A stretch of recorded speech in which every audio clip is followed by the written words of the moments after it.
महाराष्ट्रातल्या सर्व ओबीसी, भटक्या विमुक्त जाती जमाती, एसबीसी प्रवर्गातल्या, त्याचबरोबर माझी आंबेडकरी जनता, आदिवासी जनता, जेवढी आरक्षणाच्या दायऱ्यामध्ये जे समाज बांधव येतात त्या सर्व लोकांना माझे हात जोडून कळकळीची विनंती आहे.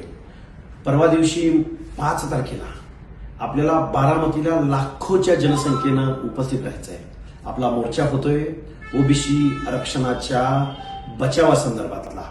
आपला मोर्चा होतोय या व्यवस्थेमधल्या घराणेशाही चालवणाऱ्या लोकांनी डॉक्टर बाबासाहेब आंबेडकर, महात्मा ज्योतिराव फुले, राजर्षी शाहू राजा या फुले शाहू आंबेडकरांच्या समतेच्या तत्वाची पायमल्ली होती. आरक्षणाचा जो घटनात्मक ढाचा आहे तो उद्ध्वस्त होतोय.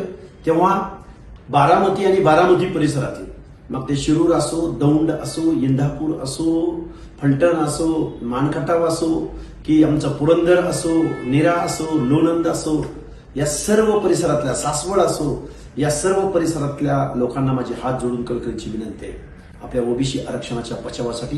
आणि आपला आवाज या बहिऱ्या आणि एका जातीचे आम्ही मुख्यमंत्री आहोत का, मंत्री आहोत का, अशा पद्धतीनं वागणाऱ्या, झुंडशाहीला बळी पडणाऱ्या, झुंडशाहीपुढे आगतिक होऊन ओबीसी आरक्षणाची झोपडी उद्ध्वस्त करणाऱ्या या सरकारला आपला आवाज त्याच्यापर्यंत पोहोचवण्यासाठी बारामतीला आपण, ज्या बारामतीमधून हे बेकायदा आंदोलन चालवलं गेलं, ज्या बारामतीमधून मनोज जरांगेंना रसद पुरवली गेली, त्याच बारामतीकरांच्या बारामतीमध्ये उद्याच्या 5 तारखेला आपल्याला सकाळी 10 वाजता मोर्चा करायचा आहे. लाखोच्या संख्येनं उपस्थित रहा.